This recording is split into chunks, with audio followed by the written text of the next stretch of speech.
Hello everyone, this is Digital Michael. I came back in the appearance I had during the late 1980s to early 1990s, but more importantly, I came back to dive into a very important issue here today. But first, I want to give a big shout out to Chris Dallas from Dual PD, Dual PID, and Celebrity Recreations for another fantastic recreation packed with nothing but truth bombs. If you haven't already, be sure to subscribe to his channel, like his videos, comment, and share them far and wide to ensure Trump gets the support he deserves. Unfortunately, YouTube won't monetize Chris's content, labeling it as harmful. In reality, it's because they're so far left that they disdain anything from the right and actively suppress videos that challenge their narrative. Google's ownership of YouTube only exacerbates this bias, making it crucial for us to spread Chris's work through other channels. Now, I am about to expose Kamala Harris and tell you many things people may not know about her. So, let's talk about Kamala Harris and why she's a problematic choice for the presidency. There are two sides to her. First, there's the extreme leftist, almost demonic politician side. She's known for prosecuting crime based on her ideological vendettas. This is evident from her time as California's Attorney General, where she was notorious for harshly prosecuting certain offenders while being lenient on others, such as during the BLM riots and with repeat violent offenders. There are too many examples to cite, but she put over 1,500 people in jail for marijuana violations and then laughed about it when she was asked if she ever smoked marijuana. She blocked evidence that would have freed innocent people from death row until the courts forced her to do.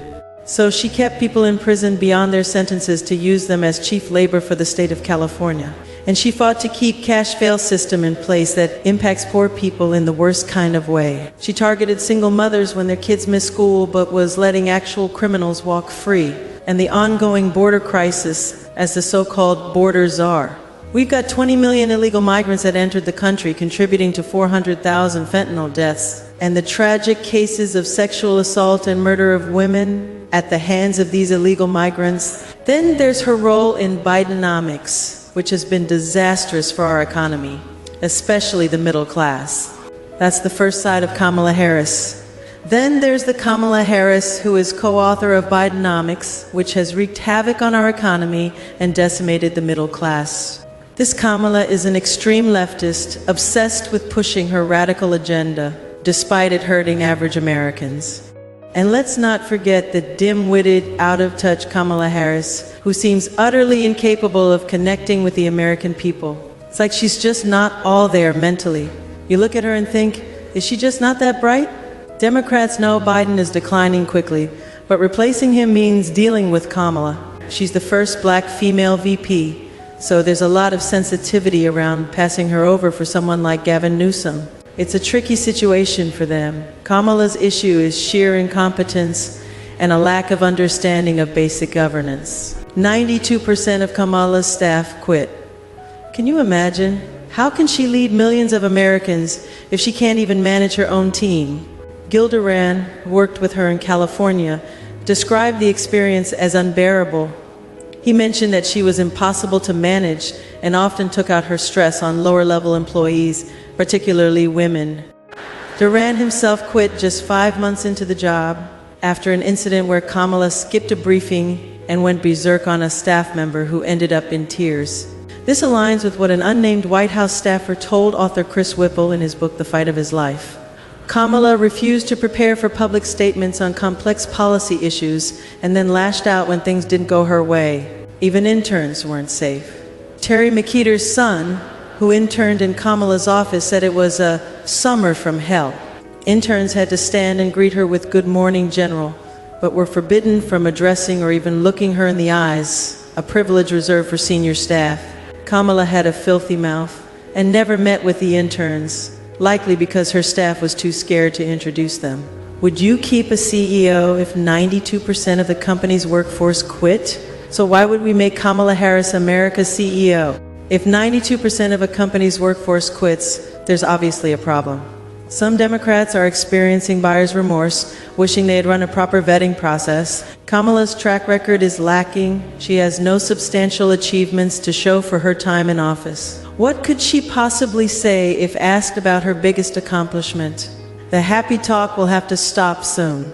She needs to address serious issues like inflation, border security, energy policy, and foreign affairs. Unlike Trump, who, love him or hate him, has a clear track record of policy achievements, Kamala seems to want power for power's sake. Kamala Harris's staff turnover isn't just a red flag, it's a glaring siren of incompetence. Her inability to manage her own team raises serious concerns about her ability to lead the country. Democrats are in a bind. Replacing Biden means confronting the Kamala dilemma. The first black female VP, she's a political conundrum they can't easily sideline. Despite the media's attempts to remake her image, the American people aren't fooled. Kamala's real self, a leftist extremist with a penchant for poor decision-making, can't be hidden. The media may try to sell her as competent, but clips of her incompetence will be replayed over and over. From her lack of preparedness to her disastrous handling of the border, Kamala Harris has proven time and again that she's not fit for the job. So, what do we do with Kamala Harris? The Democrats can't easily push her aside. She's a liability, not an asset, and everyone knows it. But they can't seem to make the hard decision. They've tried to remake her image, but it's not working. The American people see through the facade. They aren't stupid. They know Kamala Harris is not the leader America needs. And as we head into the election, we must remember her failures and the consequences of her policies. We can't afford another term with Kamala Harris anywhere near the Oval Office. It's time for a change. It's time to hold the Democrats accountable and demand better for America. Oh, and before I depart, here's a little bonus. I'll be using my song titles as allusions while addressing Kamala Harris's record and current issues. Kamala, if you want to be starting something, let's talk about your record. You claim to be bad, but as a prosecutor, were you really fighting for the people, or was it just a smooth criminal act? It seems like you were more about the thriller of putting people behind bars rather than seeking justice. When it comes to the border, you're trying to beat it from the real issues. You said you'd handle it, but all we see is a dangerous situation getting worse. It's like you're telling the American people to just leave me alone and stop dogging me around and not worry about the chaos. You may think you're invincible because you've got the media on your side, but the American people see through the man in the mirror. They know you've been playing the system like a smooth criminal. It's time for some real human nature, caring about the people and not just your political career.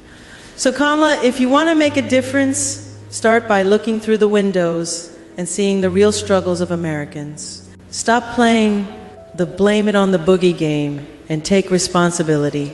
The people deserve better than off-the-wall promises and policies.